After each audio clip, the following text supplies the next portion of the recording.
that's what I absolutely flipping hated about it.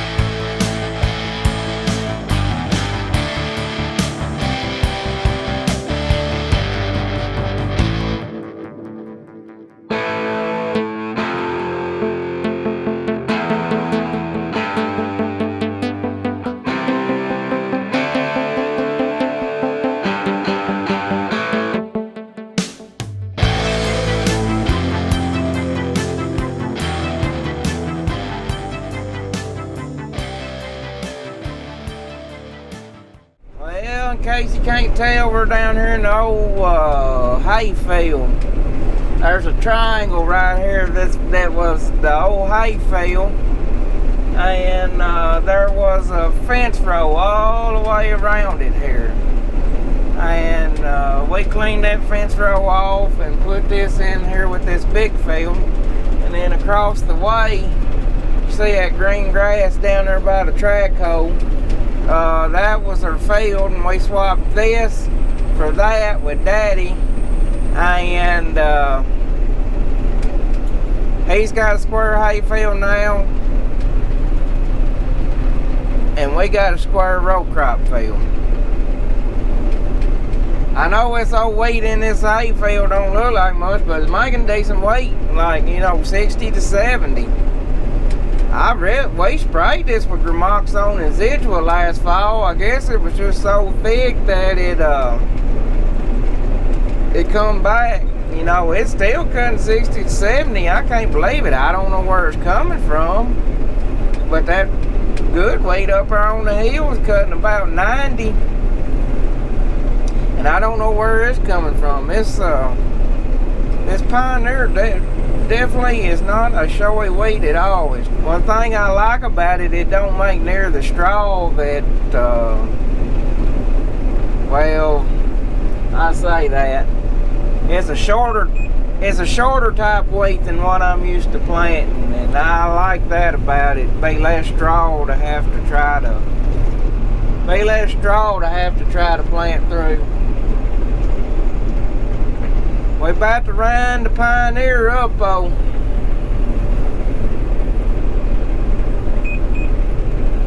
Not much of it left. One little swipe through here. Done a little rumbling.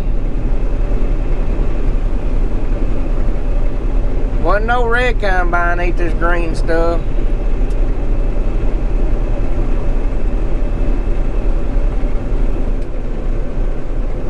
But as far as this old header following the ground, I don't think it's going to be a bit of trouble. Because I've been, this ain't the levelest of ground, and I just, like on some of these spots, I've been letting it hug the ground pretty good.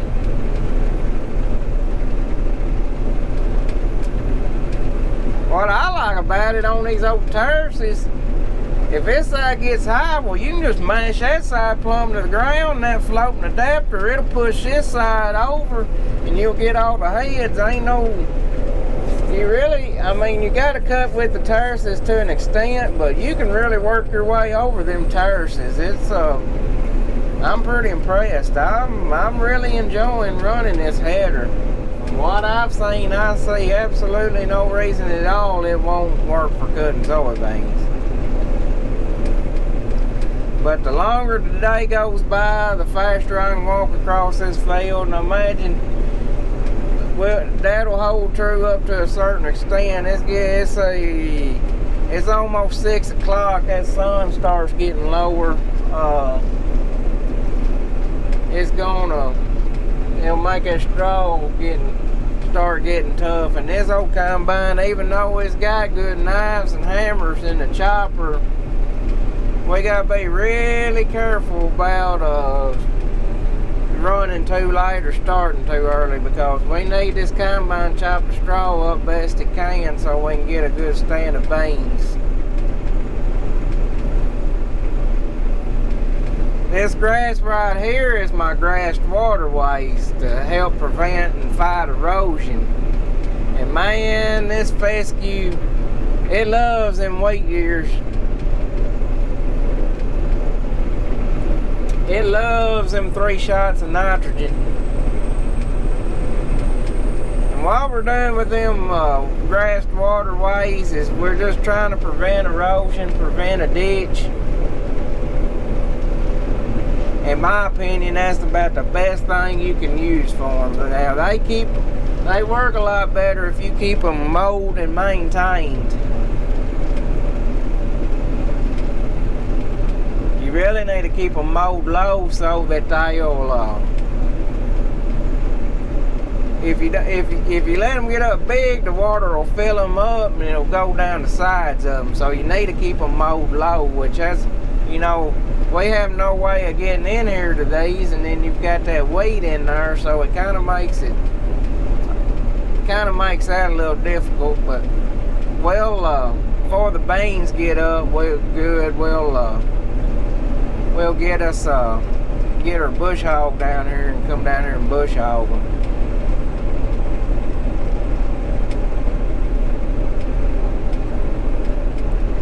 Looks like them Tyson chickens is gonna be getting a little fescue too. Or somebody's gonna be getting a little fescue seed.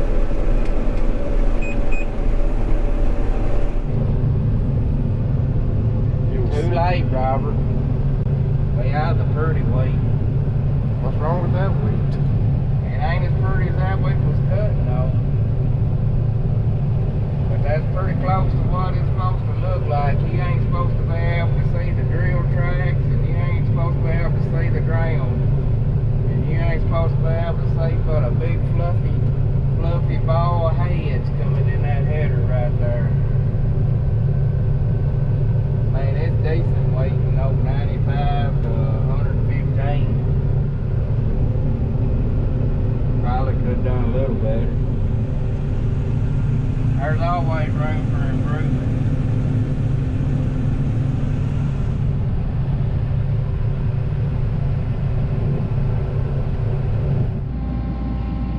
Well, we have had our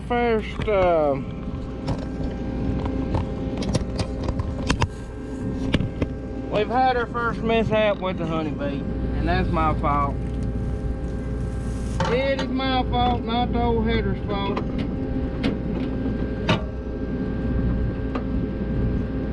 Let's see if we can't use this old John Deere guard here. I thought I ordered some guards for this header, this SCH cutting system, but apparently I did not.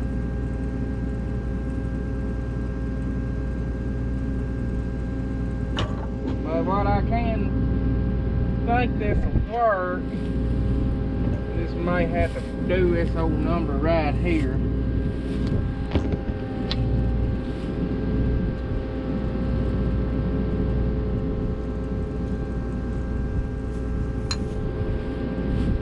Didn't take that old stuff long to get packed in there.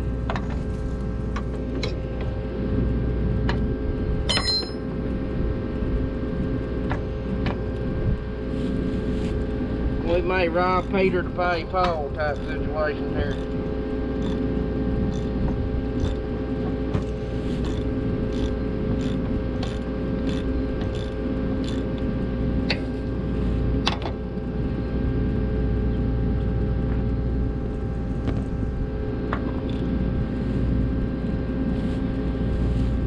I don't know what we're gonna do. I don't know if we're gonna keep running this SCH system or convert to something else.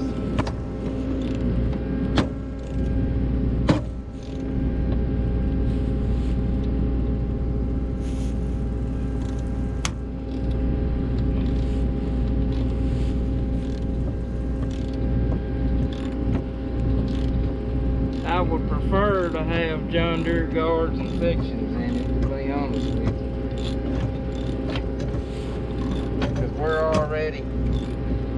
already set up for that.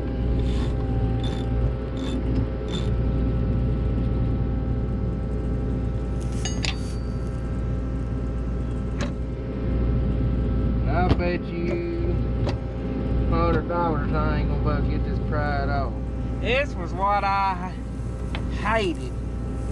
I had a John Deere 218 header one time. Somebody converted to this system, and that's what I absolutely flipping hated about it.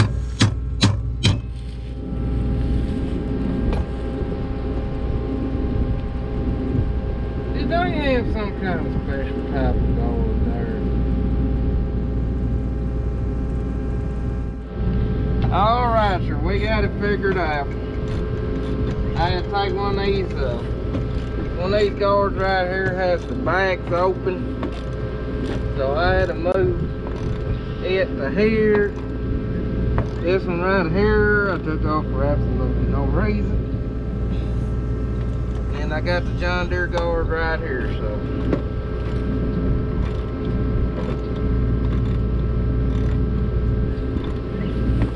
I think it'll work. I don't see no reason why it won't.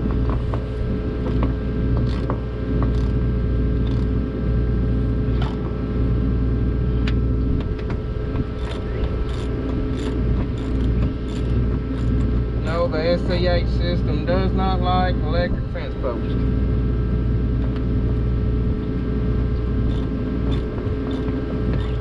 We had one marking the end of the pipe, of a pipe. The weight had grown up taller than the posts, and Dylan hung his header over the post because he didn't want to miss no wheat, and he got the post. So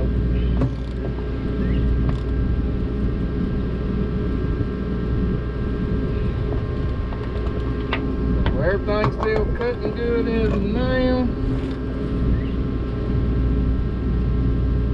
Lesson learned.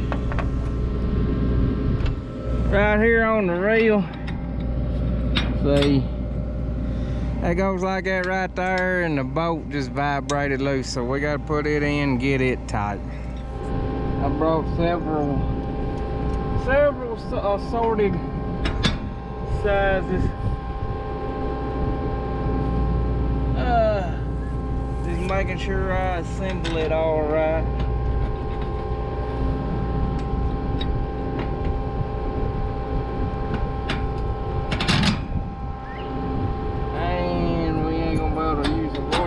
This side, we don't need that.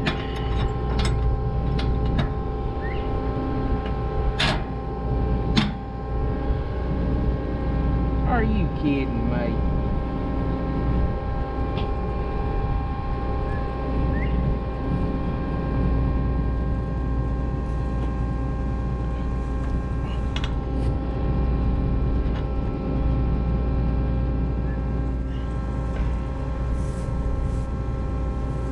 Get your big bahonkies down here where it was going.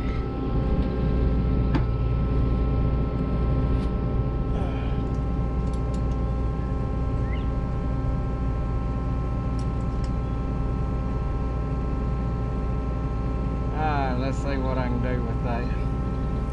I ain't gonna be able to put my locking washer on there like I planned on.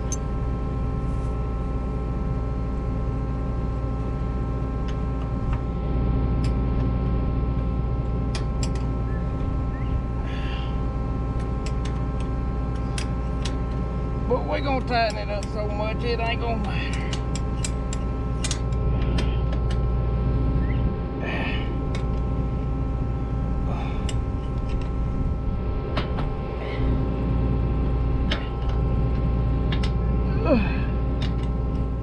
There. Pooh. All y'all probably saw was my head, but it's fixed. Put that bolt right there in. Let's get the cut.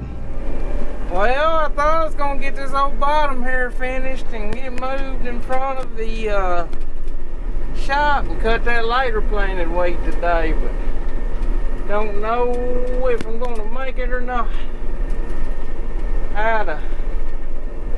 We've had a lot going on. But I am very pleased with how this bottom is cutting. It is some sure enough good weight. Very surprising. See, I think Saturday was the last time I brought you along. Cut some really, really good weight Saturday. Sunday we had some chances of rain. I sat around Sunday morning, it looked like it's gonna rain and dissipate. Looked like it's gonna rain and dissipate. And finally I just said, I'm going to the field, we're gonna cut weight. I cut a truckload and Robert took it to town, and I was out here cutting and I saw it coming across the field. I thought, alright, we're gonna get us a good rain.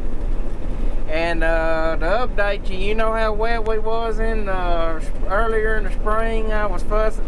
Well, I really wasn't fussing about the rain, but I was getting aggravated at the rain. Well, the rain has shut off. The last good rain we got was May the 21st, and this is June the 13th. So we're looking at 2022 2.0 is what I keep telling everybody is what it's looking like, because it's following the exact same pattern that happened last year. Now we did have some corn that caught a good rain in Trenton. It got 6/10 of rain. Corn over at the lake got 2-3 so we're not as bad as 2022 yet, but if we don't get a good rain soon, things are going to start getting pretty critical. I hate to say this, but I do kind of wish we could just get this weight cut and get all the beans in the ground, and then it come a good rain. That would be really nice. That would be the ideal situation.